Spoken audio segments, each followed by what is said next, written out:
তো আমার একটু সমস্যা হয়ে গেছিলো ভয়ঙ্করভাবে, তাই আগের পার্টি কিছু করতে পারি নাই। এবার আমি ওইটা শেষ করে দেখা। তো আমি 1 সেকেন্ডের জন্য কিন্তু কোনোভাবে এসে পড়েছি। আর এই যে এখানে তাতে দাঁড়াতে হবে, দাঁড় করা নেমে যাই আপাতত। যাই হোক, গাড়ির কিসত আবার লেট রে ভাই, এটা ভালো। তো গাড়ি কিন্তু এখানে রেখে দিয়েছি আমি, আর এটাকে ওপেন করে দিই আর এখানে তাতে ঢুকে পড়ি। তো ওয়েব পেজ, তারপরে এটাকে নো সেল নট সেল এটাকে দিয়ে এসব করা, মানে কত রাখবো আমি? এতটাই কম না, আমি এখানে রাখতে চাচ্ছি এখন 15,000।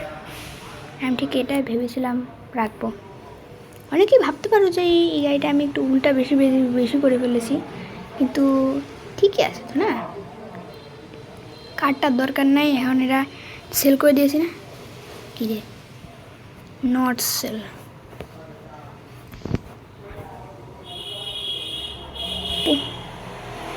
1,500 দেবে নাকি?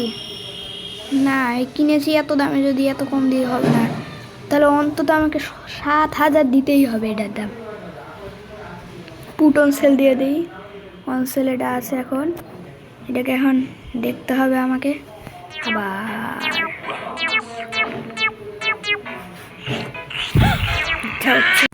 তো আসতে না আসতে আমি দেখি যে হ্যাঁ হাজার লোক এসে পড়েছে।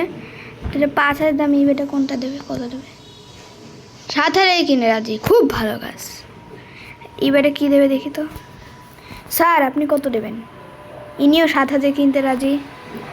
ম্যাডাম আপনি কত দেবেন? 1 মিনিট, 7,000 কিনতে রাজি। এখন আমি এটা মনে কিনেছিলাম এর কাছ থেকে, তাহলে আমি একেই বেচবো, মানে লস হলো মনে হয় আমার। সেল করে দিলাম, আবার সেল দেওয়ার আপাতত কিন্তু গাড়ি বেচা হয়ে গেছে। আর আমার এখন পর্যন্ত $11,419 আছে আমার কাছে। এখন আমাকে ঘুমানোর স্থানে যেতে হবে, কিন্তু এত দূর আমার ঘুমানোর স্থান কিসের জন্য? আমি তো দিতে পারতাম, কিন্তু আমি খুব ভালো মানুষ, আমি এত টাইম ওয়েস্ট করি না। আবার বাহ ভালো। তো আজকের ভিডিও কিন্তু এতটুকুই থাকলো, কারণ এখানে যেতে আমার প্রায় 5,000 বছর লেগে যেতে পারে। আজকের ভিডিও এতটুকুই। Bye bye, tata, see you again guys. পরের ভিডিওতে আমি $5 মিলিয়ন কামাবো, ঠিক আছে?